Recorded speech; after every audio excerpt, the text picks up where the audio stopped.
In a small, forgotten town, tucked between endless fields and skeletal woods, there stood a house everyone knew, but no one dared to enter. Its windows were blind with dust, its paint stripped by decades of rain, and its door leaned on one hinge as though too tired to guard its secrets any longer.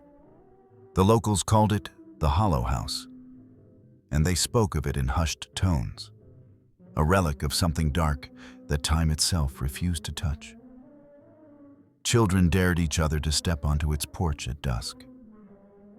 None ever lasted more than a few seconds before sprinting away, laughter masking the tremor in their voices. Even the older folk, who claimed not to believe in such things, crossed the street when passing it, muttering prayers under their breath.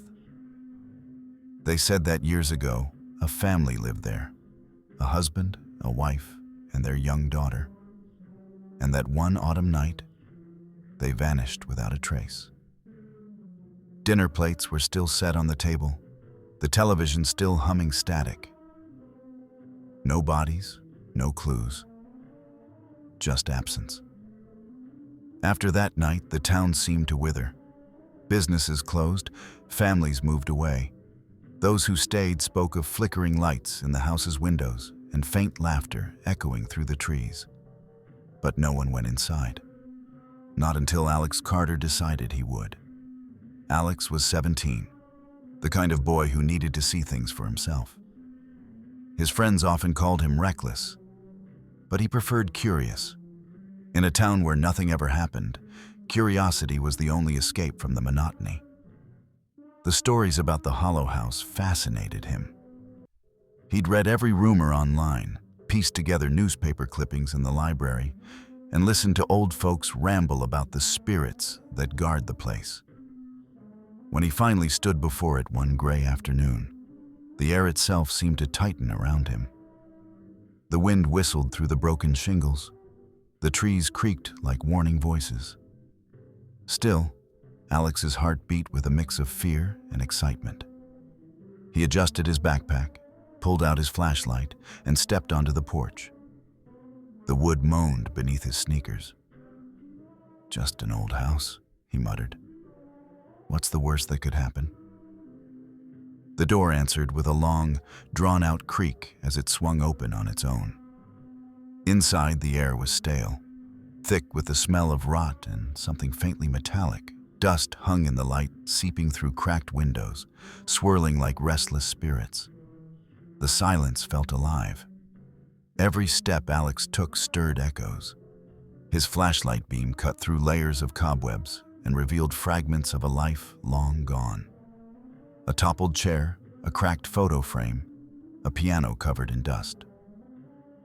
The keys were yellowed and chipped, but one, just one, gleamed as if recently touched. He frowned. Then came the whisper of floorboards shifting above him. "Hello?" Alex called out, his voice trembling despite himself. The only reply was the faint ticking of a clock somewhere deeper in the house, impossibly still running. He moved toward the living room. The faded wallpaper peeled like old skin, and on the wall hung photographs, black and white portraits of a smiling family. A father with proud eyes, a mother holding a little girl with a ribbon in her hair. Their faces were serene, yet the longer Alex stared, the more their smiles seemed wrong. Too wide, too still. He turned away. In the corner stood a cracked mirror, its surface fractured into a web of reflections. As he passed it, something flickered behind him. A figure, tall and still. Alex spun around. No one. "Get a grip," he muttered, forcing a laugh that sounded hollow even to him. The floor creaked again, this time from the staircase. He aimed his flashlight upward. The second floor was swallowed in darkness. He hesitated only a moment before beginning his ascent. Each step groaned like a warning, the air growing colder with every breath. Halfway up, he noticed the photographs continued up the wall. Only now, the images had changed. The smiling faces were fading, the child's eyes blackened, The mother's expression stretched into silent terror. A door at the end of the hallway stood slightly ajar, and from within came a soft, rhythmic whisper. Alex's heart pounded. He gripped the flashlight tighter and pushed the door open. It was a child's bedroom. The air here felt untouched, preserved. Toys lay neatly on the shelves, a dollhouse stood in the corner, and a small bed was perfectly made with pink sheets that hadn't yet turned to dust. A mobile of stars hung from the ceiling, spinning slowly even though the air was still. Something about the room felt alive. On the nightstand sat a single, dusty music box.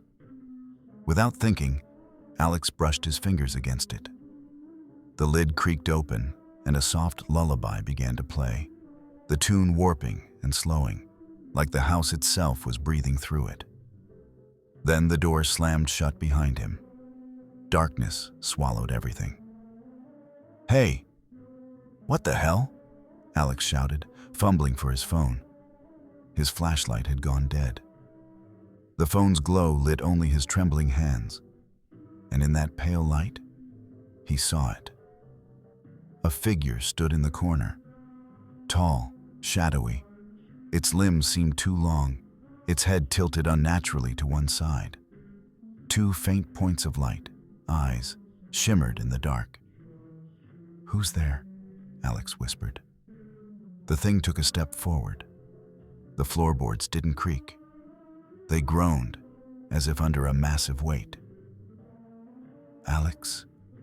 The voice was soft, childlike. It slithered into his ears and froze his blood. "Alex, come play with me." He backed away until his shoulders hit the wall. The figure glided closer, the faint light catching what looked like a mouth stretched into a jagged smile. He bolted. Throwing his full weight at the door, Alex rammed it once, twice, until it burst open. He stumbled into the hallway, gasping. Behind him, the whispering turned to laughter, high, distorted, echoing down the hall. He sprinted down the stairs, his heart thundering. As he reached the bottom, every photograph along the wall began to shift. The faces turned to look at him. Their smiles widened. Their eyes bled black. "Get out!" the house seemed to breathe.